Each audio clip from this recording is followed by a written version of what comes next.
आज का चैप्टर भी उसी लैब सीन से शुरू होता है जहां शेंदाई और जू चेंगचेंग के बीच में तकरार चल रही थी। जहां शेंदाई जू चेंगचेंग की बात सुनकर अपनी तमीज और अपब्रिंगिंग का ख्याल रखते हुए जू चेंगचेंग को गाली देना अवॉइड कर रहा था। बस उसने एक शार्प स्नीर के साथ बोला, मैं पहले ही कह चुका हूँ तुम्हें कि जाओ अपने लेवल के किसी राइवल को ढूंढो। मुझे मॉक करने के लिए इतना नीचे गिरने की जरूरत नहीं है तुम्हें। लेकिन जू चेंगचेंग का सार्केज्म अभी भी खत्म ही नहीं हुआ था। वो थोड़ा स्माइल करते हुए कैजुअली बोला, हम दोनों का आपस में डायरेक्टली टकराव तो अभी तक हुआ ही नहीं है, बट जैसे कहते हैं ना, all welfare is based on deception, तो थोड़ा प्लानिंग तो बनता है ना। फिर उसने अपना लिप कर्ल किया जैसे किसी जोक को टेज कर रहा हो और बोला, बस प्रॉब्लम ये है कि वो सिर्फ 8 महीने पहले पैदा हो गया था। 8 महीने, उसके लिए वो 8 महीने बन गए एंसेस्टर का ग्लोरी का सिंबल, और मेरे लिए वही 8 महीने बने बैड लक के साइकिल की शुरुआत। शेंदाई का पेशेंस अब ब्रेक होने लगा था। उसने कोल्डली पूछा, तुम्हारे फैमिली की पॉलिटिक्स का मुझसे कोई लेना देना नहीं है, लेकिन तुम्हें डर नहीं लगता कि मैं तुम्हारी हर बात जाके जू मोयू को बता दूंगा? शेंदाई की बात सुनकर जू चेंगचेंग वहीं काम और सिनिकल स्माइल के साथ बोला, तो तुम जाके बताओगे क्या? फिर थोड़ा लीन करके उसने बोला, सोच के देखो, मेरी बातों से तुम थोड़े तो टेम्प्टेड हुए थे, राइट? एडमिट इट, हिम्मत नहीं है तुम में, ना ये सब कहने की, ना जू मोयू को सब बताने की। और मान लो तुमने सब बता भी दिया, तो तुम्हें क्या लगता है जू मोयू जैसा डिसरिस्पेक्टफुल इंसान एक ओमेगा पे ट्रस्ट करेगा जो उसकी पीठ पीछे किसी और ओमेगा से सीक्रेट मीटिंग कर रहा था? शेंदाई ने उसकी तरफ बस एक गुस्से भरी नजर से देखा, बिना कुछ कहे मुड़कर वहां से जाने लगा, क्योंकि अंदर से वो भी जानता था कि भले ही जू चेंगचेंग शायद झूठ बोल रहा हो, लेकिन चालाक तो वो जरूर था। चाहे यू बायुवे हो या शेंदाई, उसके लिए सब लोग बस एक पॉन थे। गेम के बीच में फंसा हुआ सिर्फ एक तरीका जो जू मोयू को डिफीट कर सके। पर जू मोयू ने भी क्लियरली कहा था, अगर जू चेंगचेंग कुछ भी करे मुझे बताना। लेकिन ये टॉपिक, मार्किंग, बहुत ज्यादा सेंसिटिव था। शेंदाई ने खुद पे ही बंदिश लगा दी थी। बस एक बार उसने कैजुअली ये बात छेड़ी थी और जू मोयू ने तुरंत उसे वार्निंग भी दे दी थी। सो ये बात वो कभी नहीं छेड़ेगा, ना अपनी डिग्निटी के लिए, ना किसी और उम्मीद के लिए। तभी लैब से बाहर निकलते ही शेंदाई को एक कॉल आया, जू मोयू के असिस्टेंट चेंग राउजे का। टॉपिक था दादी के इलाज का अरेंजमेंट। शेंदाई ने स्पेसिफिकली चेंग राउजे से एक रिक्वेस्ट की थी कि प्लीज प्रिटेंड करना कि आप मेरे दोस्त हो, मैं नहीं चाहता कि दादी को पूरी सच्चाई पता चले। फिर सैटरडे की मॉर्निंग चेंग राउजे खुद ड्राइवर के साथ उन्हें हॉस्पिटल ले जाने आया था। दादी को जब ये पता चला कि हॉस्पिटल और डॉक्टर दोनों बदल गए हैं, तो उनका चेहरा थोड़ा सा वरीड हो गया था। शेंदाई उन्हें बार बार कंफर्ट करने की कोशिश कर रहा था, लेकिन उनका एंजाइटी कंट्रोल में आ ही नहीं रहा था। उन्होंने कल रात से कुछ ज्यादा बोला भी नहीं था। हॉस्पिटल के रेस्ट एरिया में जब चेंग पेपर वर्क हैंडल कर रहा था, शेंदाई ने एक बेबी पांडा का एक क्यूट सा वीडियो प्ले किया ताकि उसकी दादी का मूड थोड़ा हल्का हो जाए। पर दादी ने वीडियो देख के बस एक फोर्थ सी स्माइल ही दी। शेंदाई ने सॉफ्टली बोला, दादी टेंशन मत लो, अब हमें एक बेटर हॉस्पिटल मिला है और डॉक्टर भी बेस्ट है, तुम्हारी सर्जरी अब सेफ है, ये तो अच्छी बात है ना? मैं नहीं डर रही हूँ, दादी ने उसका हाथ थामते हुए कहा, बस चाहती हूँ कि सब कुछ जल्दी से खत्म हो जाए। उनकी आवाज में थोड़ी बेचैनी भी थी और शायद थोड़ा डर भी। शेंदाई हल्का सा मुस्कुराया और बोला, तो फिर इतनी टेंस क्यों हो? डॉक्टर से डर लगता है क्या दादी? आप तो इतनी छोटी बच्ची भी नहीं रही अब। दादी ने गहरी सांस ली और उनकी आंखों में आंसुओं की एक हल्की सी झलक आई। वो कुछ कहना चाहती थी, पर शायद लफ्ज थोड़े अटक गए। शेंदाई को उनकी बेचैनी क्लियरली महसूस हो रही थी। उसने पूछा, क्या हुआ दादी, बताओ ना। कल तुम्हारे पापा का फोन आया था, दादी बोली, जैसे उन्होंने ये बात बहुत देर से दबा के रखी थी, पर अब और नहीं छुपा पा रही थी। उस पर शेंदाई का चेहरा एकदम ठंडा पड़ गया। वो ऑलमोस्ट कह ही देता, ओ तो वो आदमी अभी तक जिंदा है। लेकिन फिर वो बस चुप ही रह गया। फिर उसने स्लोली कहा, पर वो तो सालों से गायब थे ना दादी। दादी ने हाँ में सर हिलाया। फिर बोली, मुझे हमेशा लगता था कि वो कभी ना कभी जरूर वापस आएगा। शेंदाई ने अपने दांत कस लिए और बोला, क्यों? अपनी जिंदगी खुद नहीं संभाल पाए क्या? या फिर घर के बचे कुचे सामान पे भी नजर है अब उनकी? दादी की आंखें अब लाल हो गई थी। बोली, नहीं, उसने बस ये बोला कि उसे अपनी माँ की बहुत याद आती है। इसके बाद हमें एक फ्लैशबैक दिखाया जाता है। 7 साल पहले शेंदाई उस वक्त अपने फाइनल थीसिस लिख रहा था। उसकी इंटर्नशिप चल रही थी रिसर्च इंस्टीट्यूट में। टैलेंट प्रोग्राम में उसका सिलेक्शन का चांस था और चेंगजाओ कॉर्पोरेशन के रेयर अर्थ डिवीजन में प्लेसमेंट का भी। ये सपना हर रिसर्चर का था। तब उसकी एज थी सिर्फ 20 साल। Top grades, bright future, loving grand parents और एक पीसफुल घर। सब कुछ परफेक्ट लगता था। लेकिन ये सब कुछ एक ही रात में तबाह हो गया, उसके सेल्फिश फादर की वजह से। अपने बॉयफ्रेंड के लिए उन्होंने घर का सब कुछ गिरवी रख दिया था। पूरी फैमिली की धन दौलत, इन्वेस्टमेंट्स, सब कुछ डूब गया। वो सिर्फ एक फाइनेंशियल लॉस नहीं था, इमोशनल डिवास्टेशन भी था। उसके नाना जी जो इस सब हार्टब्रेक से टूट गए थे, आधे साल के अंदर ही गुजर गए। दादी जो जिंदगी भर आराम से रही थी, उन्हें शिफ्ट करना पड़ा एक छोटी सी रेंटेड फ्लैट में। और तब से रेंट, ग्रोसरीज, इलाज सब कुछ शेंदाई के ऊपर था। इतना प्रेशर था कि कभी कभी उसे लगता था सांस लेना भी मुश्किल है। अगर उस वक्त प्रोफेसर ने उसका हाथ नहीं पकड़ा होता तो वो शायद कब का टूट चुका होता। शेंदाई के उन सबसे बुरे दिनों में, जब जिंदगी ने उसे हर मोड़ पे तोड़ने की कोशिश की थी, तब भी शेंदाई ने कभी अपने हाल पे तरस नहीं खाया था। उसके आसपास के स्टूडेंट्स, इंटर्न्स सब उसी की तरह स्ट्रगल कर रहे थे, किसी अच्छे फ्यूचर की उम्मीद में। ना कभी उसने अपनी गरीबी का गिला किया, न काम के प्रेशर से हार मानी, न इस बात पे रोया कि उसकी जिंदगी में प्यार का घर कभी नहीं होगा। उसके लिए सबसे बड़ी चोट वो थी उसके अपने पापा की बेवफाई और उनकी वजह से अपनी दादी को हर दिन दर्द में देखना, जबकि वो खुद कुछ भी नहीं कर रहा था। और यही बात उसे सबसे ज्यादा परेशान करती थी। फिर धीरे धीरे उसकी सैलरी बढ़ी, कुछ प्रोजेक्ट्स के ग्रांट्स भी मिले, जिंदगी में थोड़ी रोशनी आई। और एक दिन जैसे किसी फेरी टेल की कहानी हो, जू मोयू उसकी जिंदगी में एकदम से टपक पड़ा और उसे अंधेरों से खींच के बाहर ले आया। उसने सोचा था अब सब कुछ बेटर हो गया है, तो फिर वो आदमी जिसने उसका सब कुछ बर्बाद किया था फिर वापस क्यों आ गया?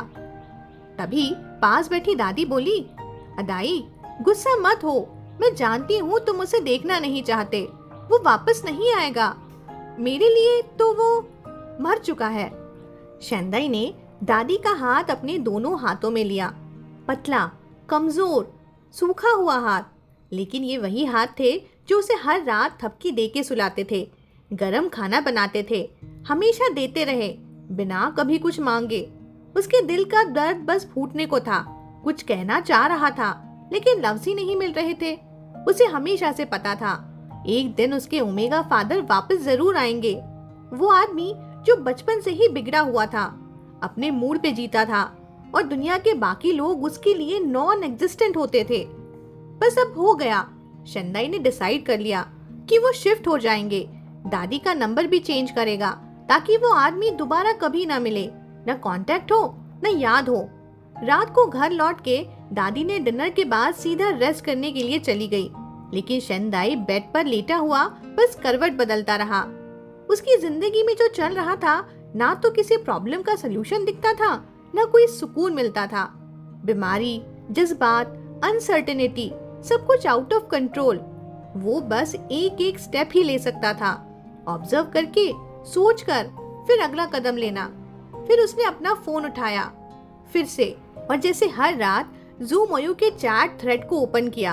वो ऐश ग्रे टी बाग का आइकन, कितना बोरिंग, कितना कोल्ड, लेकिन कितना फेमिलियर था। वो बस फोन की स्क्रीन को घूरता रहा, सोच रहा था मैं उसे मिस करता हूँ। पता नहीं अभी वो घर पर क्या कर रहा होगा।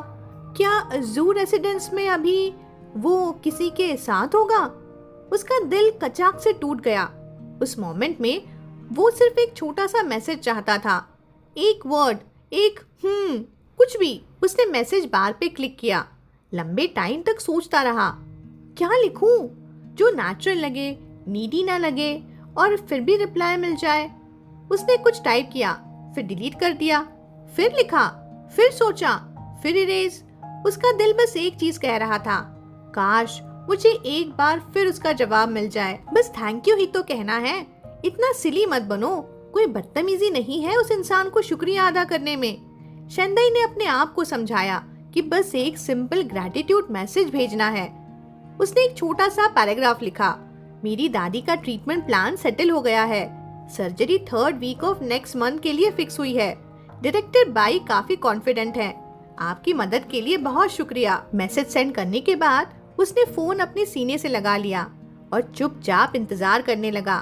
हर कुछ देर में वो जो भी काम कर रहा होता सब छोड़ के वीचैट चेक करता। एक दिल भरा हुआ था उम्मीदों से, लेकिन हर बार वो स्क्रीन खाली ही मिलती थी। एग्जैक्टली 1 घंटे और 17 मिनट बाद पहली बार ज़ूम मयू का आइकन रेड नंबर के साथ लाइट अप हुआ। बस 2 सिंपल लफ्ज थे, यू आर वेलकम। शेंदाई ने उस चैट विंडो को काफी देर तक देखता रहा। उसके बाद थोड़े हेसिटेशन के साथ उसने एक और मैसेज भेजा, गुड नाइट। लेकिन वो गुड नाइट का मैसेज इन अ बॉटल बन गया, जो समंदर के बीच कहीं डूब गए। उस रात कोई जवाब नहीं आया। शेंदाई ने फाइनली घर का परचेस एग्रीमेंट अगले दिन साइन कर दिया था। एजेंट की मदद से उसने बैंक लोन का प्रोसेस और पेपर वर्क भी पूरा कर लिया, और जैसे ही उसके हाथ में नए घर की चाबी आई, एक बड़ा सा बोझ उतर गया जैसे उसके दिल से। इतनी सारी मुश्किलें पार करके अब उसे थोड़ा सा पीस ऑफ माइंड फील हुआ। उसने सबसे लो मंथली रीपेमेंट चूज की, सेफ और स्टडी। रिसर्च इंस्टीट्यूट की नौकरी स्टेबल थी, और अगर कभी चली भी गई तो अपनी क्वालिफिकेशन से नया जॉब मिलना उसके लिए मुश्किल नहीं था। लेकिन एक बार उसने सब कुछ खो दिया था अपनी जिंदगी में, इसीलिए अब वो हर कदम बैकअप प्लान के साथ ही उठाना चाहता था। मेडिकल बिल्स, लिविंग कॉस्ट सब कैलकुलेट करके रखना चाहता था। उसके दिमाग में सारा प्लान रेडी था, कैसे सिंपल रिनोवेशन करनी है, क्या क्या खरीदना है और कौन सा काम कितने दिन में कंप्लीट होगा। और सबसे आइडियल सिचुएशन ये होती कि दादी के सर्जरी के बाद वो लोग डायरेक्टली नई ही जगह शिफ्ट हो जाएं, जैसे एक नई लाइफ का नया बिगिनिंग। उसकी दादी पक्का खुश होती। शेंदाई अपने ख्यालों में इतना खोया हुआ था कि ऑफिस में पूरी morning online decor ideas, furniture और इलेक्ट्रॉनिक्स ही सर्च करता रहा। जब तक चेंगजी माई ने उसे लंच के लिए नहीं बुलाया, तब जाके उसे रियलाइज हुआ कि पूरी मॉर्निंग उसने वेस्ट कर दी है और कुछ काम ही नहीं किया। चल ना, आज बिग कैफेटेरिया चलते हैं, चेंगजी माई ने बोला। अयो, नाइफ कट नूडल्स वाले, चल ना, 3 दिन से नहीं खाए। चलो, शेंदाई ने स्माइल किया। वैसे जिमाई, एक गुड न्यूज है। क्या गुड न्यूज? मेरी दादी की सर्जरी शेड्यूल हो गई है, टॉप सर्जन मिल गया है, अगले महीने ऑपरेशन है। चेंगजी माई ने भी खुशी से रिएक्ट किया। वाह, पक्का सब ठीक होगा, ऑपरेशन सक्सेसफुल होगा और मैं दादी से हॉस्पिटल मिलने भी आऊंगी। शेंदाई ने मुस्कुराते हुए कहा, हॉस्पिटल आने की जरूरत नहीं, घर आ जाना, हम शिफ्ट होने वाले हैं। वाह, कहाँ शिफ्ट हो रहे हो? शेंदाई ने डायरेक्ट घर लेने की बात नहीं बताई, बस कहा, नया रेंटल मिला है, थोड़ा बेटर है और मेरे काम के पास है, दादी का ध्यान रखना भी आसान हो जाएगा। दोनों चलकर कैंटीन पहुंच गए, लेकिन लाइन में लगते ही एक अजीब सी फीलिंग आई। लग रहा था लोग उनकी तरफ देख रहे हैं, जैसे कुछ तो गॉसिप हो रही हो। शेंदाई ने सोचा शायद वो दोनों ओवर थिंकिंग कर रहे हो, लेकिन चेंगजी माई ने भी नोटिस कर लिया। मुझे लग रहा है कि लोग हमें घूर रहे हैं। पता नहीं, शेंदाई ने कैजुअली बोला। दोनों ने एक दूसरे को देखा। कुछ अनयूजुअल तो नहीं लग रहा था, लेकिन ग्लांसेस और ज्यादा बोल्ड होती जा रही थी। टेक अवे ले लें क्या? शेंदाई ने सजेशन दिया, लेकिन चेंगजी माई थोड़ा बोल्ड होके बोली, क्यों? अगर देखना है तो देखने दो, इतनी प्रिटी हूँ मैं तो ऑब्वियसली सब देखेंगे ना। और जैसे ही उसने ये बोला, काफी लोगों ने तुरंत अपनी नजर हटा ली। कैंटीन के कोने में उन दोनों ने एक टेबल ढूंढ ली। बैठते ही दोनों ने शोल्डर श्रग किए और कंफ्यूज एक्सप्रेशन के साथ सर हिलाया कि पता नहीं ये सब क्या हो रहा है यार। तभी चेंगजी माई का फोन वाइब्रेट हुआ। उसने कैजुअली अपना फोन उठाया और एक लड़कियों वाले गॉसिप ग्रुप चैट को ओपन किया और बस उसी सेकेंड उसका मुंह लिटरली खुला का खुला ही रह गया। शॉक में उसने फोन उठा के डायरेक्ट शेंदाई के सामने ही ले आई। बोली, ये तू ही है ना? वो गिफ एक सर्विलेंस कैमरे का था, लो रिजोल्यूशन वाला, थोड़ा ब्लरी सा था, लेकिन उसमें क्लियरली दिख रहा था कि जू मोयू किसी को अपनी कोट में लपेट के ले जा रहा था और ये बस आग में घी डालना था, उस र्यूमर की आग में जो ऑलरेडी फैल चुकी थी। शेंदाई ने वो लूप होता फुटेज देखा, पूरा टेंशन में। तभी उसे एक झटका लगा, उसके फुट पे किसी ने सॉलिड पैर मारा था। तूने मुझसे झूठ बोला? हाँ, चेंगजी माई लिटरली फ्यूरियसली चिल्लाई।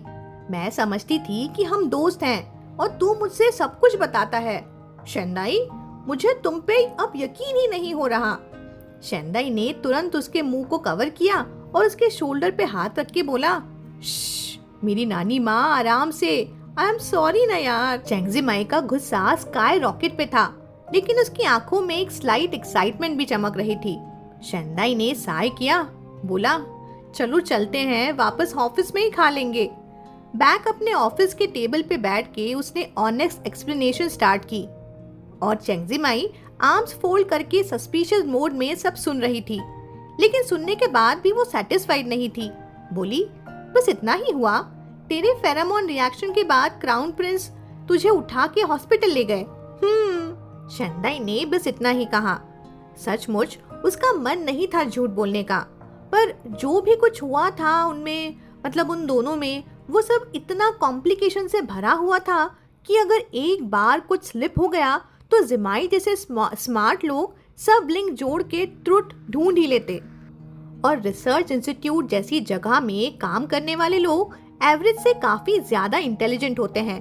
प्लस उसने प्राइवेसी एग्रीमेंट भी साइन किया था, तो जू मोयू के सीक्रेट उसे प्रोटेक्ट करना ही पड़ेगा ना। जिमाई ने नैरोड आइज के साथ उसे घूरते हुए कहा, तू अभी भी पूरा सच नहीं बोल रहा है ना? फिर उसने बोला, सुन, तू तो चुप रहा है, पर मैं तुझे ना वो गॉसिप बताती हूँ जो बाकी लोग फैला रहे हैं। नहीं यार, रुक जा। फिर चेंगजी माई बोली, देखो, हमें नहीं पता ये सर्विलेंस फुटेज कैसे लीक हुई। शायद तुम दोनों की वजह से नहीं हुई, but maybe because of Yang Mingjiao. अगर वो फुटेज ऐसी होती जहाँ यांग मिंगजियो तुझे उठा के ले जा रहा होता ना, तो भाई सच में ये वीडियो वायरल हो जाता, क्योंकि वो अभी अभी शादी करके आया है और जिससे शादी की है ना, वो एक मूवी स्टार है। मतलब ऐसी गॉसिप तो इंटरनेट को तोड़ ही देती। लेकिन हमारी कंपनी के अंदर ही इतना मसाला मिल गया सबको। ये तो हमारे क्राउन प्रिंस की बात हो रही है ना। चेंगजी माई एकदम से एक्साइटेड मोड में आ गई थी। जल्दी बता, क्या फील होता है जब किसी क्राउन प्रिंस से प्रिंसेस स्टाइल में उठाया जाता है? शेंदाई बस हेल्पलेसली उसे देखता रह गया। उसके मन में पक्का शक था कि ये सर्विलेंस फुटेज लीक किसी न किसी तरीके से यांग मिंगजियो से ही रिलेटेड थी। लेकिन प्रॉब्लम ये थी कि उन्हें उस फुटेज में कोई ब्लॉकबस्टर गॉसिप मिला ही नहीं। वो पापराजी तो फुल टाइम जाओ यिंगशियान के पीछे पड़े थे, क्योंकि भाई इतना पॉपुलर एक्टर की शादी एक टॉप टायर अल्फा से हो जाए, और वो भी एक बीटा से। मतलब बीटा जिसमें ना फेरामोन होता है ना मार्क हो सकता है, फिर क्या फायदा?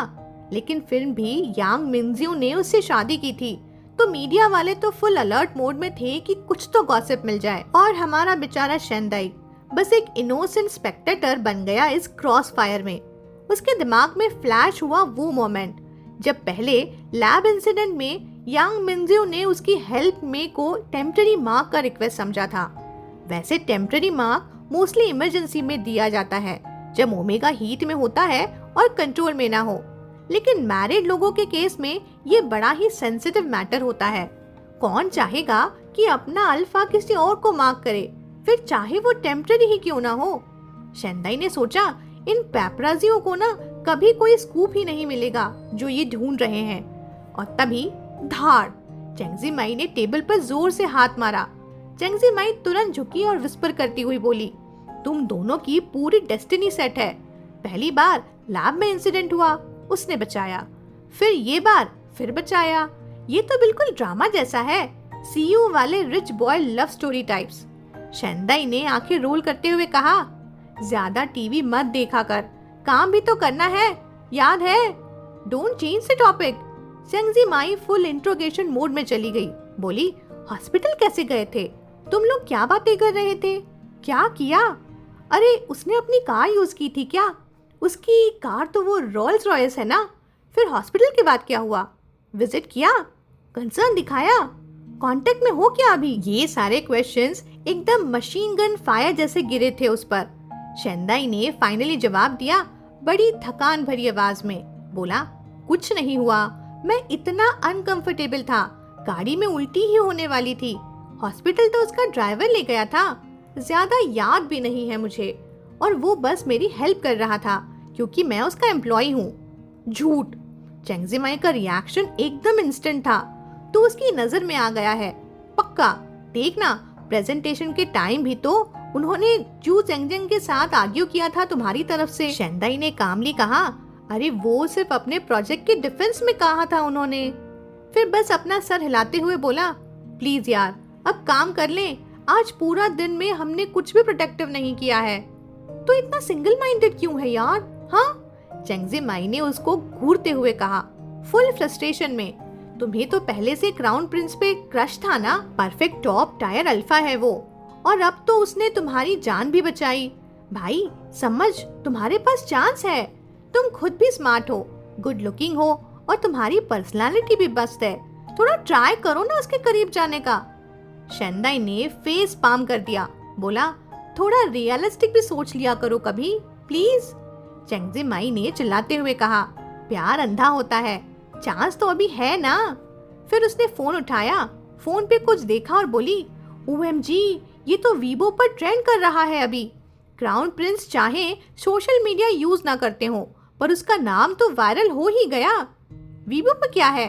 शेंदाई ने क्यूरियस होकर पूछा। अपेक्स प्रेडेटर क्लब सुना है? वो क्या होता है? ये एक मीम है जो नेटिजन्स ने बनाया है। हर इंडस्ट्री के most eligible top tier alpha का एक क्लब बन गया है।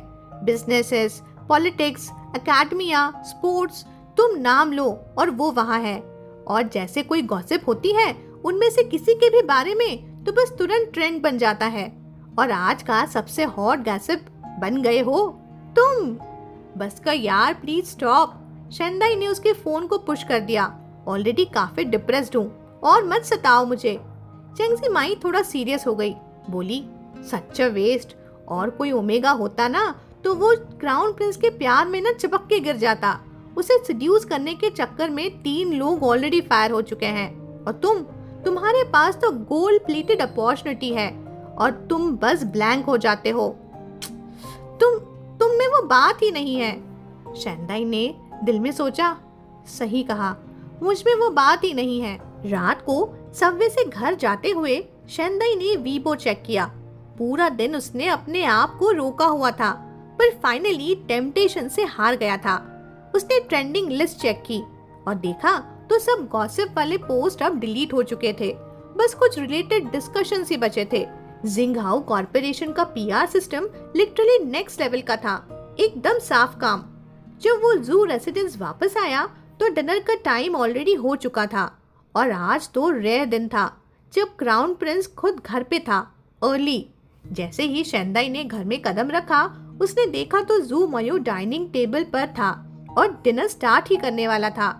जू मोयू ने उसकी तरफ एक कैजुअल सी नजर डाली और बोला, आ गए, चलो डिनर करते हैं। शेंदाई की आंखों में एक हल्का सा डाउट चमका। उसे समझ नहीं आ रहा था कि जू मोयू का रिएक्शन क्या होगा, जब उसकी वजह से ही ये पूरा कंपनी गॉसिप से भर गया था। जू मोयू को पब्लिक अटेंशन बिल्कुल पसंद नहीं थी, स्पेशली जब बात उसकी प्राइवेट लाइफ से जुड़ी हो, और अब तो पूरा सीन ऑकवर्ड से बन गया था। शेंदाई ने जू मोयू को पोलाइटली ग्रीट किया और चुपचाप उसके सामने वाली सीट पर बैठ गया। सब लोग चले जाओ, जू मोयू ने कामली कहा। अंकल हैंग और स्टाफ ने तुरंत सिग्नल समझा और क्वाइटली निकल गए। अब पूरे मैसिव डाइनिंग हॉल में सिर्फ ये 2 लोग ही बचे थे।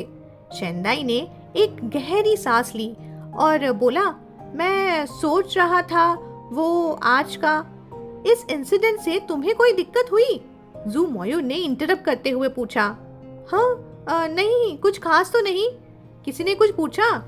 बस सबको लगा कि बाथरूम जाते वक्त आपसे टकरा गया और हॉस्पिटल भी ओल्ड वो लेके गए थे मुझे।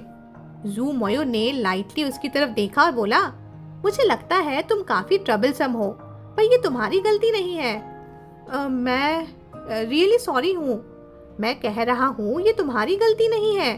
जू मोयो ने फिर से रिपीट किया, काम लेकिन फर्म टोन में। जिसने वीडियो लीक किया था वो कल्प्रिट मिल गया है और उसका इंतजाम भी हो चुका है। अच्छा हुआ। शेंदाई ने हल्की सी रिलीफ की सांस ली, लेकिन आगे से ज्यादा केयरफुल रहना। जू मोयो ने अपना ग्लास घुमाते हुए बोला, 3 साल पहले वाली इंसिडेंट को सप्रेस कर दिया गया था। सब लोगों ने एनडीए भी साइन किया था, लेकिन दुनिया में कोई भी वॉल लीक प्रूफ नहीं होती। तुम्हें अपने आसपास के लोगों से, स्पेशली फ्रेंड्स, संभाल के रहना चाहिए। उसकी आंखों में थोड़ा कॉशन था। मैं नहीं चाहता कि ऑफिस में मेरे काम के अलावा किसी और चीज के बारे में मेरा नाम आए, और सबसे कम मेरी प्राइवेट लाइफ के बारे में। शेंदाई ने वो इनविजिबल प्रेशर एक बार फिर से महसूस किया, फिर हल्के से बोला, समझ गया, अब खाना शुरू करो। शेंदाई ने चॉपस्टिक्स उठाए। टेबल डेलिकेसी से भरा था, लेकिन उसके मुंह में एक भी बाइट जा ही नहीं रहा था। जू मोयू उसके पास उठ के आया और उसका चिन अपने थंब और फिंगर से जेंटली लिफ्ट किया और एक फेंट स्माइल के साथ पूछा, खाने का मन नहीं तो छोटा सा एपेटाइजर चलेगा? शेंदाई ने उसकी तरफ कंफ्यूजन भरी नजर से देखा। जवाब जू मोयू ने बस एक काम एक्सप्रेशन के साथ थोड़ा झुककर उसे देखा और बिना कुछ कहे उसने अपनी बॉडी लैंग्वेज से उसे सिग्नल दिया। शेंदाई को समझने में 1 सेकेंड लगा, और जैसे ही रियलाइजेशन हिट किया उसका चेहरा सीधा रेड अलर्ट मोड में चला गया। पूरा फेस ईयर तक ब्लश से भर गया। जू मोयू ने उसका चिन अपने फिंगर से पकड़ा हुआ था, थोड़ा प्रेशर भी दिया, लेकिन एक्सप्रेशन अभी भी सॉफ्ट ही दिख रहा था। शेंदाई ने गहरी सांस ली। उसका दिल लिटरली ड्रम की तरह धाड़ धाड़ कर रहा था। वो उठना चाहता था, दूर भागना चाहता था, लेकिन उसके हालात, उसका पोजीशन कुछ भी उसे अलाउ ही नहीं कर रहा था। वो जानता था कि जू मोयू नाराज था, और ये उसका डायरेक्ट पनिशमेंट नहीं, बल्कि एक इनडायरेक्ट शो ऑफ डोमिनेंस था। ऐसे टाइम पे किसी एंग्री प्रेडेटर को प्रोवोक करना शेंदाई के लिए स्मार्ट मूव नहीं होता। डाइनिंग हॉल में साइलेंस का एक स्ट्रेंज टेंशन छाया रहा। वो सीन बता नहीं सकती कि क्या हुआ। यूट्यूब की मर्यादा को निभाते हुए, लेकिन जू मोयू की आईज क्वाइटली शेंदाई को देख रही थी। वो काम फेयर फेस अब पूरा फ्लश था। जू मोयू ने सॉफ्टली उसके बालों पे हाथ फेरा, जैसे कॉन्क्वेस्ट का सैटिस्फैक्शन फिजिकल से ज्यादा साइकोलॉजिकल हो। उस रात जू मोयू का मूड कुछ ज्यादा ही रोमांटिक था, और पूरी रात उसने शेंदाई को अपने वर्ल्ड में खो दिया था। लेकिन सबसे सरप्राइजिंग बात ये थी कि वो अपने बेडरूम वापस नहीं गया। इंस्टीड उसने शेंदाई को अपने आर्म्स में लिया, और उसी तरह दोनों सो गए, एक पीसफुल सी वार्मथ के साथ। अगली सुबह 7:30 बजे अलार्म की आवाज ने दोनों को एक साथ जगाया। शेंदाई ने कभी अलार्म सेट करने की आदत नहीं बनाई थी, लेकिन जब भी वो जू मोयू के साथ होता, अगली सुबह हमेशा ओवरस्लीप कर जाता था। उसकी आंखें मुश्किल से खुल रही थी। वो बस अलार्म बंद करने के लिए अपना फोन ढूंढ रहा था, पर उसी मोमेंट जू मोयू ने उसे पीछे से फिर से अपनी तरफ खींच लिया। शेंदाई ने थोड़ा स्ट्रगल किया, फिर हल्की सी आवाज में बोला, मुझे उठना है। जू मोयू ने बस उसके नेक पे अपना फेस सॉफ्टली प्रेस किया, उसके फ्लोरल फेरामोन्स की स्मेल में एक डीप ब्रेथ ली। कुछ बोला नहीं, बस टाइट हग कर लिया, जैसे कह रहा हो, अभी मत जाओ। शेंदाई ने उसका आर्म हटाने की कोशिश की, लेकिन जू मोयू ने और स्ट्रॉन्ग ग्रिप कर ली। मुझे काम पे जाना है, शेंदाई ने दोबारा कहा। जू मोयू ने फाइनली कुछ कहा। उसकी आवाज में नींद का हल्का हस्की टोन था, और उसका कहना था, मत जाओ। शेंदाई थोड़ा स्टार्टल्ड हुआ और बोला, ऐसे कैसे, मैंने छुट्टी भी नहीं ली है। जू मोयू कैजुअली बोला, मैं ही तो बॉस हूँ ना, कंसिडर करो अप्रूव हो गया। वो कोजी ब्लैंकेट के अंदर कंफर्टेबली कडल कर रहा था, और उस मोमेंट में जू मोयू जैसे बस कुछ कहना चाहता था, जैसे उसने कभी अपनी लाइफ में खुद को अलाउ ही नहीं किया था कि वो इतना सॉफ्ट फील करे। शेंदाई ने फोन उठाया, छुट्टी का मैसेज लिखने का सोचा, लेकिन उसका मन वापस उठने का था। पहले वो जू मयू के क्लोजर होना चाहता था, लेकिन अब वो डिस्टेंस चाहता था। वो सोचने लगा, क्या मैं जू मयू को कभी समझ भी पाया हूँ? पहले तो दूरी थी, पर उस दूरी ने एडमायरेशन और ग्रैटिट्यूड में जू मयू को एक परफेक्ट फिगर बना दिया था, एक एंजेलिक इमेज जहाँ फ्लॉज दिखते ही नहीं थे। लेकिन अब जब वो इतने करीब थे तो उसका एरोगेंस, सुपीरियरिटी कॉम्प्लेक्स और इमोशनल डिस्कनेक्ट बार बार सामने आने लगे थे। मे बी जू मयू ने कभी उसे इंटेंशनली हर्ट नहीं किया, लेकिन उसने कभी ट्रूली कंसिडर भी तो नहीं किया कि एक ओमेगा फील क्या करता है। दोनों एक ही बेड में थे, एक ही ब्लैंकेट के नीचे, फिर भी बीच में एक इनविजिबल डिस्टेंस हमेशा था। शेंदाई ने एक साइलेंट साय लिया, फोन अनलॉक किया और छुट्टी का मैसेज लिखने लगा। तभी उसे एक मैसेज दिखा, लास्ट नाइट का फ्रॉम चेंगजीमाई। उसने लिखा था कि उसने ये सब कुछ जानबूझ के किया है, इट्स टू कैलकुलेटिव। और साथ में एक इमेज थी। शेंदाई ने इमेज ओपन की। वो एक स्क्रीनशॉट था यू बायुवे के वीबो का। उसमें वो एक expensive gemstone necktie ring flaunt कर रहा था। उस स्क्रीनशॉट के नीचे कैप्शन लिखा था, thank you you brother, birthday gift के लिए। मुझे ये जेम्स वैसे भी काफी पसंद आ रहे थे लेटली। ये तो सीरियसली बहुत थॉटफुल है। मतलब आज यू बायुवे का बर्थडे था और उसने ये पोस्ट कल ही डाली थी, बिल्कुल उस वक्त जब जू मयू और शेंदाई का सर्विलेंस वीडियो ऑनलाइन वायरल हो रहा था। सब कुछ देख के लग रहा था ये पोस्ट इंटेंशनली टाइम्ड थी, जैसे एक साइलेंट फ्लेक्स, एक पब्लिक डिक्लेरेशन ऑफ कि मैं अभी भी सबसे स्पेशल हूँ। वैसे भी इंटरनेट पे तो जू मयू पे सबसे पहले लोगों का ध्यान अट्रैक्ट करवाने वाला बंदा भी यू बायुवे ही तो था। और उसकी जो सबसे फेमस आइडेंटिटी थी ऑनलाइन कि वो एक ऐसा ओमेगा है जो 2 टॉप टायर अल्फा से परस्यूड है, वो भी तो उसका गोल्डन टैग बन गया था। उसकी पब्लिक इमेज एकदम परफेक्ट थी, एक रिच फैमिली का स्पॉइल्ड यंग मास्टर जिसको सब चाहते हैं। शेंदाई को ऐसे गॉसिप वाले टॉपिक्स में कभी कोई इंटरेस्ट नहीं था, चाहे यू बायुवे का मोटिव जो भी हो, ये सब चाइल्डिश लगता था। फिर भी उसके दिल में एक अजीब सी बेचैनी थी, और सबसे फ्रस्ट्रेटिंग बात ये थी कि वो एक्चुअली इस सब में इमोशनली इन्वेस्टेड फील कर रहा था। चेंगजीमाई को उसने सिर्फ एक छोटी सी लाइन भेजी कि प्लीज मेरी जगह लीव अप्लाई कर देना, और फिर फोन साइड में रख दिया। उसकी कमर के अराउंड जू मयू का हाथ अभी भी टाइटली बंधा हुआ था, जैसे उसे जाने से रोक रहा हो। लेकिन वो जानता था कि ये सिर्फ पॉजिटिवनेस थी, अटैचमेंट नहीं। कभी कभी उसे लगता था इतनी फिजिकल क्लोजनेस के बावजूद भी उनका इमोशनल कनेक्शन इतना दूर क्यों था। जू मयू ने आंखें धीरे से खोली, क्योंकि उसे लगा कि जो इंसान उसकी बाहों में था वो कुछ ज्यादा ही शांत था, बिल्कुल मोशनलेस। उसने देखा शेंदाई अपने आप को हाफ कर्ल करके लेटा हुआ था, पीठ उसकी तरफ कर चुका था। सिर्फ कमर का एक हिस्सा जो उसकी पकड़ में था, बाकी पूरा बॉडी जैसे दूर हो चुका था। जू मयू ने हल्की सी फ्राउन की और सॉफ्ट टोन में बोला, टर्न अराउंड। शेंदाई ने कोई रिएक्शन नहीं दिया, जैसे सो रहा हो, लेकिन जू मयू ने खुद उसे घुमा दिया और उसका चेहरा अपनी तरफ कर दिया। शेंदाई ने स्लीपी एक्सप्रेशन बनाए रखा और अपना फेस पिलो में दबा दिया। जू मयू ने स्लाइटली सस्पिशियस होकर पूछा, क्या तुमने कहा नहीं था कि तुम्हें ऑफिस जाना है? उस बात पे शेंदाई ने आंखें खोली और तुरंत उठने की कोशिश की, लेकिन जू मयू ने उसे वापस नीचे प्रेस किया और बोला, मैंने ऑलरेडी कहा ना कि नहीं जाना है। शेंदाई ब्लैंक हो गया, कुछ सेकंड्स के लिए बिल्कुल चुप, फिर वापस अपना फेस छुपाने लगा। जू मयू ने उसका चिन उठाया और हल्का सा स्माइल करते हुए कहा, क्या हुआ, नाराज हो?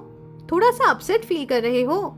यूजुअली जब दोनों अकेले होते थे तो शेंदाई ही ज्यादा अफेक्शनेट होता था, इनिशिएट करता था कडल्स को, लेकिन आज उसका ये साइलेंटली रिबेलियस सा रिएक्शन जू मयू के लिए एक नया एक्सपीरियंस था। उसने सोचा, तो इस इंसान में थोड़ा एटीट्यूड भी है, इंटरेस्टिंग। नहीं, शेंदाई ने सिंपली कहा। उसके टोन में कामनेस थी, लेकिन वो क्लियरली जानता था कि जू मयू को एक्चुअली कोई फर्क ही नहीं पड़ता था उसके इमोशन से। जैसे किसी पेट को प्यार से आप समझा रहे हो। Aren't we getting up? उसने पूछा, सिर्फ रूटीन के लिए। जू मोयू ने उसके बालों में हाथ फिराया और सॉफ्ट वॉइस में कहा, इतने अपसेट क्यों हो? क्या मैंने डरा दिया? मैं तुम्हें ब्लेम नहीं कर रहा, तो फिर इतना हर्ट क्यों फील कर रहे हो? कुछ देर बाद शेंदाई ने कामली जवाब दिया, मैं अपसेट नहीं हूँ।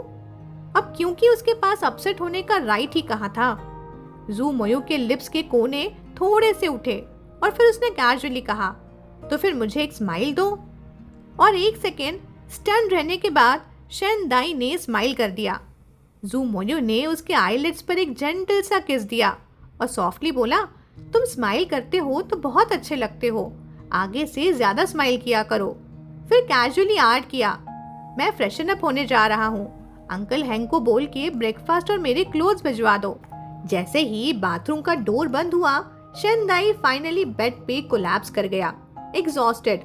थोड़ी देर बाद दोनों ने फ्रेश होकर ब्रेकफास्ट के लिए टेबल ज्वाइन किया। अंकल हैंक ट्रे में ब्रेकफास्ट लेके आए और साथ ही एक रोलिंग क्लोथ्स रैक भी पुश करते हुए लाए, जिसमें जू मोयू के डिजाइनर सूट्स लटक रहे थे। जू मोयू ने कामली अपना सनी साइड अप एग का एक बाइट लिया और च्यूइंग करते वक्त एक नजर अपने सूट्स की तरफ डाली। सोच में पड़ गया, फिर बोला, अंकल हैंक, मेरी वो ब्राउन टाई निकाल देना जिसमें डायगोनल स्ट्राइप्स हैं। आज लिटिल यूए का बर्थडे है ना, आफ्टरनून में मीटिंग के बाद वहां जा रहा हूँ। अंकल हैंक ने कंफर्म किया, वही टाई ना जो यंग मास्टर ने कुछ साल पहले आपको गिफ्ट की थी? जू मोयू सॉफ्टली जवाब देता है, हाँ वही वाली, दैट्स राइट। ये सुनते ही शेंदाई के हाथ के चॉपस्टिक्स उसकी प्लेट से टकरा गई। एक हल्की सी आवाज निकली, जैसे उसके दिल की थोड़ी सी हलचल, पर किसी ने नोटिस नहीं किया। अंकल हैंक बोले, ऑल राइट, मैं अभी ढूंढ देता हूँ। जू मोयू ने कैजुअली अंकल हैंक से पूछा, ओ राइट, तुमने उसका गिफ्ट भिजवा दिया? अंकल हैंक ने भी बड़ी प्रॉम्प्टली रिप्लाई दिया, हाँ डिलीवर हो गया, यंग मास्टर को बहुत पसंद आया। जू मोयू ने भी साइलेंट एक्नॉलेजमेंट दे दी। अंकल हैंक जैसे ही रूम से गए, शेंदाई ने अपना ब्रेकफास्ट कुछ ही बाइट्स में खत्म किया कि बस उसे यहाँ से किसी भी तरह निकलना था। लगा कि बोल दे कि बस वॉक पे जा रहा हूँ, पर इस विंटर की सुबह में वॉक का एक्सक्यूज बहुत ऑकवर्ड होता। कुछ सोचने के बाद एकदम काम एक्सप्रेशन में बोला, मैं ईमेल चेक करने जा रहा हूँ। जू मोयू तब तक अपने फोन में बिजी था, सिर्फ हेड नॉड करके उसे अलाउ कर दिया। शेंदाई ने अपना लैपटॉप खोला। प्लान ये था कि थोड़ी देर ईमेल्स, फिर प्रिटेंड कॉल और नेचुरली रूम से बाहर हो जाएगा, लेकिन उसके प्लान का टाइम भी नहीं मिला कि जू मोयू उसके पास आ गया। एक हाथ टेबल पे रखते हुए लीन किया और उसे टीज करते हुए बोला, लगता है तुम मुझसे भी ज्यादा बिजी हो। शेंदाई तुरंत खड़ा होने लगा, पर जू मोयू ने उसका सीट ले लिया और उसे खुद की गोदी में बिठा लिया। फिर बोला, वैसे भी एक ओवरसीज पार्टनर को हमारे रिसर्च एरियाज में डाउट है, तुम एक्सप्लेन करोगे? शेंदाई ने थोड़ा ऑकवर्डली बोला, ऑल राइट। फिर जू मोयू ने उससे प्रोजेक्ट प्रोग्रेस के बारे में पूछा और कुछ हाईली टेक्निकल सवाल भी किए। रेयर अर्थ इंडस्ट्री में जू मोयू को इसकी कुछ जनरल नॉलेज तो थी, पर टेक्निकल डेप्थ में उसे क्लियरली शेंदाई का एक्सपर्टाइज की जरूरत थी। शेंदाई पेशेंटली सब एक्सप्लेन करता रहा और उस मोमेंट में उसे एक छोटी सी इल्यूजन जैसी फील आई कि जैसे वो दोनों इक्वल हो गए हों। जू मोयू को भी एक कॉन्फिडेंट आर्कुलेट वर्जन ऑफ शेंदाई बहुत पसंद आया। उसे वो दिन याद आया जब शेंदाई पोडियम पे था, self assured, professional, handsome, with that quite charisma जो इग्नोर करना मुश्किल था। और जू मोयू तब समझा कि ये जो सबमिसिव इमेज होती है शेंदाई की, वो सिर्फ एक डिस्गाइज है। वो एक ओमेगा था जो कॉन्फिडेंटली अल्फा भरे रूम्स में बोल रहा था। ये रेयर था। जू मोयू ने उसका रिज्यूमे भी देखा था, एक्सेप्शनल ग्रेड्स, बेस्ट स्कूल्स, बड़ा एक्सपीरियंस, इम्प्रेसिव सैलरी और सबसे important respect from professor Liu. 27 की एज में ये सब अचीव कर लेना इवन अल्फा के लिए इम्प्रेसिव होता। और ये तो ओमेगा था जिसे हर कदम पे बायस फेस करना पड़ता था। उस मोमेंट में जब शेंदाई उस स्टेज पे था, तब जू मोयू के दिमाग में ये थॉट आया था कि ये बंदा मेरी वाइफ है। और तब उसके दिल में एक हल्की सी फीलिंग जागी थी, शायद सैटिस्फैक्शन।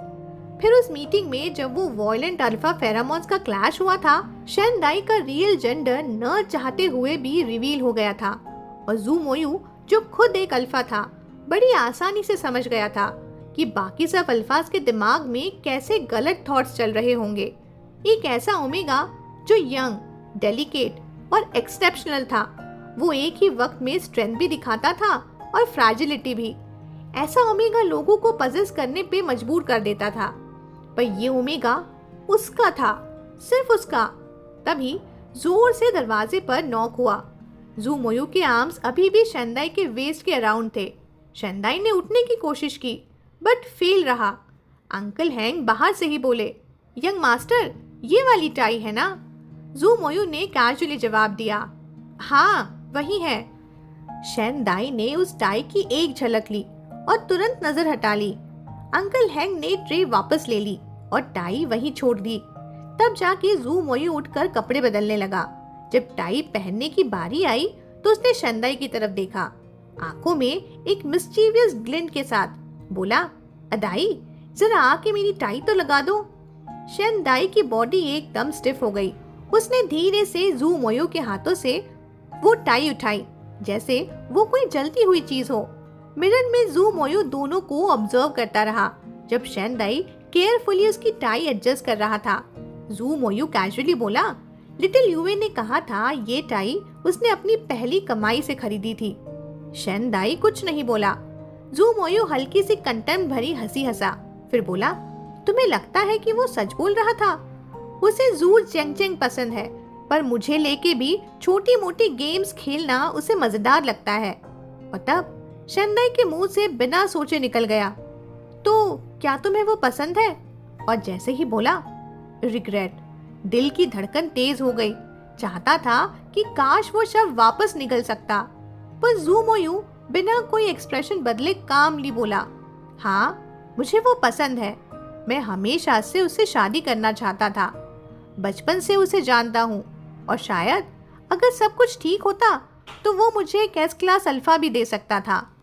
शेंदाई के दिल में एक तेज चुभन हुई, जैसे किसी ने आइस पिक करके अंदर तक छेद दिया हो। लेकिन फिर भी उसके पास कोई हक नहीं था कि वो अपना दर्द दिखाए, जैसे कुछ हुआ ही नहीं। उसने शांत रहकर जू मोयू की टाई लगाई और एक स्टेप बैक ले लिया। जू मोयू खुद को मिरर में देखते हुए बोला, सुबह थोड़ा रेस्ट कर लेना, लंच के बाद ड्राइवर से कहना कंपनी ड्रॉप कर दे। शेंदाई सिर्फ इतना ही बोला, ठीक है। जू मोयू ने उसके बालों में हाथ फेरा और कैजुअली बोला, ईयर एंड पे कहीं वेकेशन चले? तुम्हें कोई जगह पसंद है?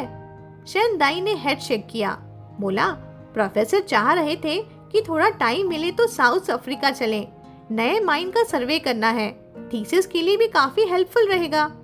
जू मोयू हल्की स्माइल के साथ बोला, तुम जैसे हार्ड वर्किंग एम्प्लॉय के लिए तो एक बॉस को प्राउड फील करना चाहिए।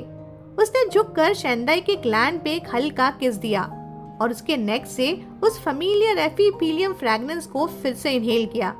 पर मुझे सबसे ज्यादा ये चाहिए कि तुम मेरे साथ चलो। पर मैं, जू मोयू हंस के बात टालते हुए बोला, चलो ईयर एंड पे फिर डिसाइड करेंगे। जब जू मोयू चला गया और शेंदाई ने काम पे जाने के लिए तैयारी स्टार्ट की, लेकिन आज उसकी कंडीशन कुछ ज्यादा ही सौर थी। साइकिल तो आज इम्पॉसिबल है, टैक्सी लेना पड़ेगा। हर बार जब जू मोयू अपना कंट्रोल लूज कर देता है, शेंदाई के लिए अगला दिन सहना मुश्किल हो जाता है। टैक्सी में बैठते ही शेंदाई को एक unexpected WeChat friend request आई। प्रोफाइल पिक थी यू बायुए की। उसे समझ नहीं आया क्या सोच के उसने फ्रेंड रिक्वेस्ट भेजा होगा, और ऑनेस्टली उसमें एनर्जी भी नहीं थी सोचने की। उसने फोन साइड में रख दिया। लेकिन दोपहर में जब वो ऑफिस में था तो एक अननोन नंबर से कॉल आई। रिसेंटली अपार्टमेंट्स ढूंढने के चक्कर में काफी रैंडम कॉल्स उसके फोन पे आ रहे थे, मोस्टली एजेंट्स के, पर ये नंबर 3 बार कॉल कर चुका था। शेंदाई ने फाइनली फोन उठाया और तब एक क्लियर स्वीट वॉइस फोन के दूसरे एंड से आई।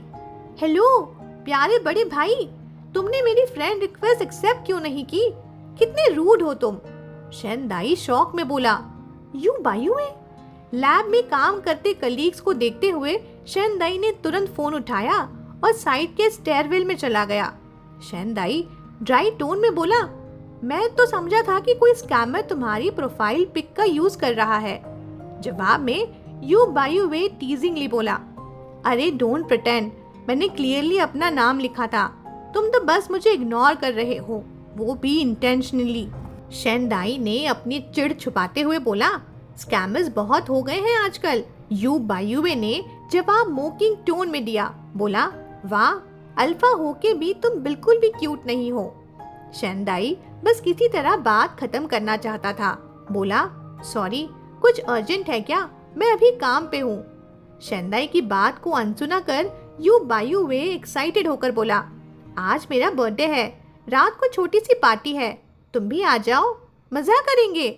शेनदाई थोड़ा पोलाइट बट फर्मली बोला, आजकल मुझे आफ्टर आवर्स काम बहुत ज्यादा करना पड़ रहा है, इसलिए शायद नहीं आ पाऊंगा, लेकिन हैप्पी बर्थडे। शेनदाई फोन पकड़ के हल्का सा हंसा, क्योंकि यू बायुवे की ये पेटी बात उसे थोड़ी फनी लगती थी। बस एक सर्विलेंस वीडियो जो वैसे भी कुछ कंफर्म नहीं करती, और उसने इतना ओवर रिएक्ट कर दिया जिसे ऑनलाइन सुपीरियरिटी शो करना काफी नहीं था। अब शायद वो डायरेक्टली सामने आके भी कुछ दिखाना चाहता था, पर ऑब्वियसली शेनदाई जाने वाला नहीं था, और सिर्फ इसलिए नहीं क्योंकि उसका मन नहीं था जू मोयू और यू बायू को मैचिंग बर्थडे गिफ्ट्स में देखने का, बल्कि इसीलिए भी क्योंकि वो यू बायुवे के छोटे से चाइल्डिश कंपटीशन का हिस्सा बनना ही नहीं चाहता था। जैसे चेंगजी माई ने भी उसे हर्ट किया था, ये कहकर कि तुम में वो बात ही नहीं है। और सच कहूँ तो उस एंगल से देखा जाए तो शायद सही भी था। शेनदाई की रियल कैपेबिलिटी अल्फाज का अटेंशन जीतने में नहीं, बल्कि उनको हराने में थी, कंपटीशन में, क्वालिफिकेशन में और हार्ड वर्क में। चाहे वो जू मोयू को कितना भी पसंद करता हो, लेकिन फिर भी वो खुद को यू बायू के ट्रैप में नहीं फंसाना चाहता था। तभी यू बायुवे फोन पे छोटी सी हफ के साथ बोला, आज बर्थडे पे मैंने यू ब्रदर से कहा कि तुम्हें साथ लाए, तो उन्होंने मना कर दिया। मैं खुद तुम्हें बुला रहा हूँ, तुम फिर भी नहीं आ रहे।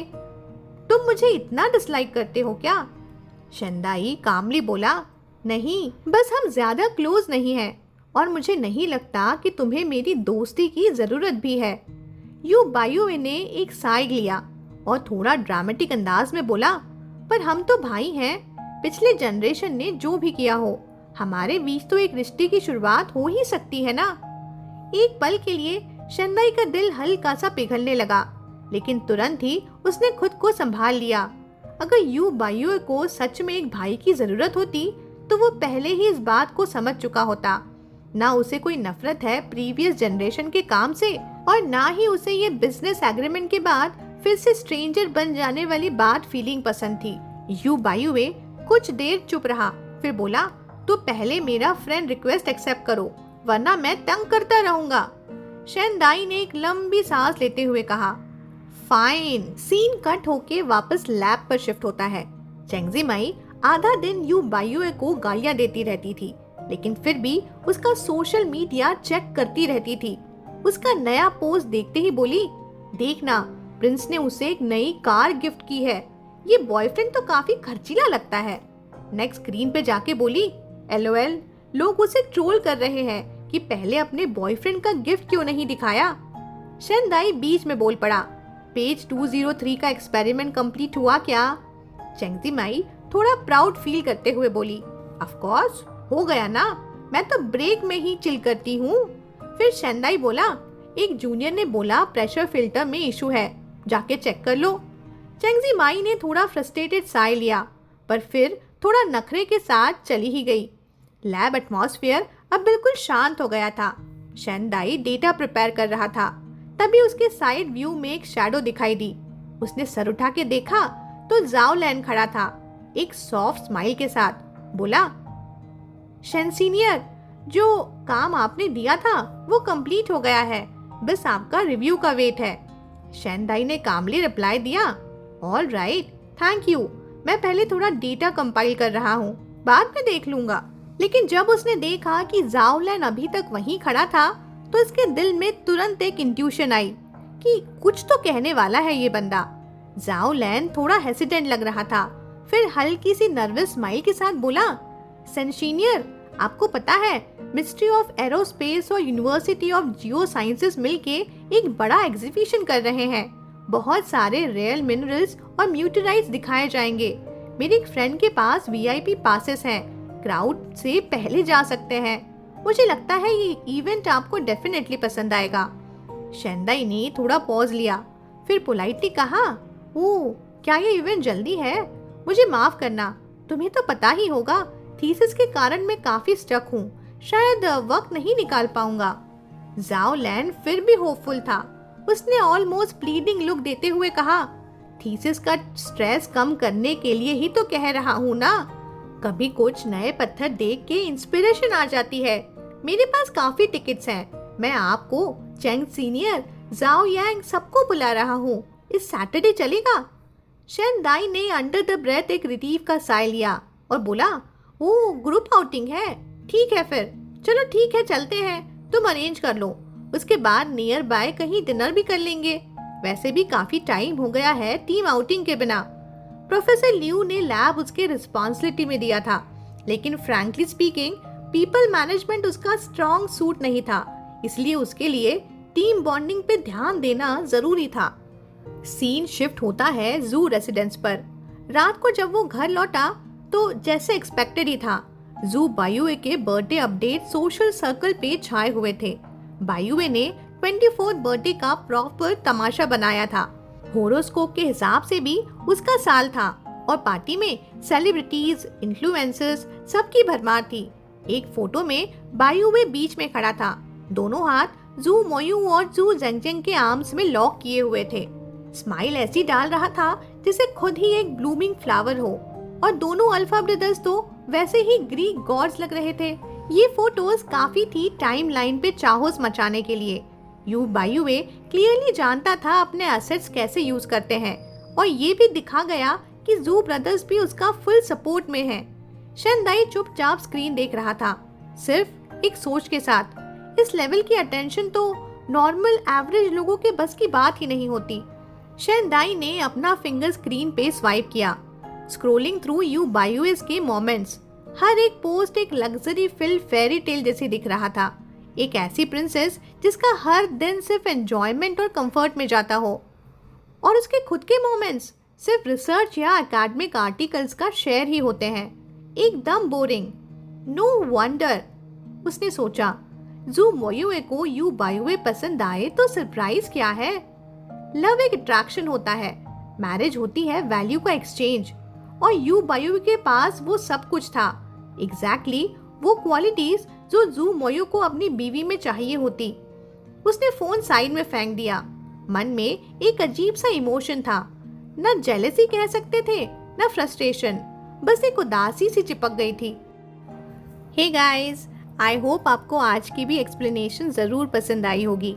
अगर पसंद आई हो तो कमेंट और लाइक जरूर करिएगा, और अगर चैनल सब्सक्राइब नहीं किया हो तो वो भी जरूर कर दीजिएगा। अरे और हाँ, एक और चीज़, शायद इसका अगला वीडियो लास्ट होगा, क्योंकि इसके अभी तक सिर्फ 33 चैप्टर ही रिलीज हुए हैं, और चैप्टर 33 के बाद कोई अपडेट नहीं है। सो आई डोंट नो कि ये स्टोरी मैं कैसे कंटिन्यू कर सकती हूँ। तो चलिए मिलते हैं जल्दी ही अगली वीडियो के साथ। Good night.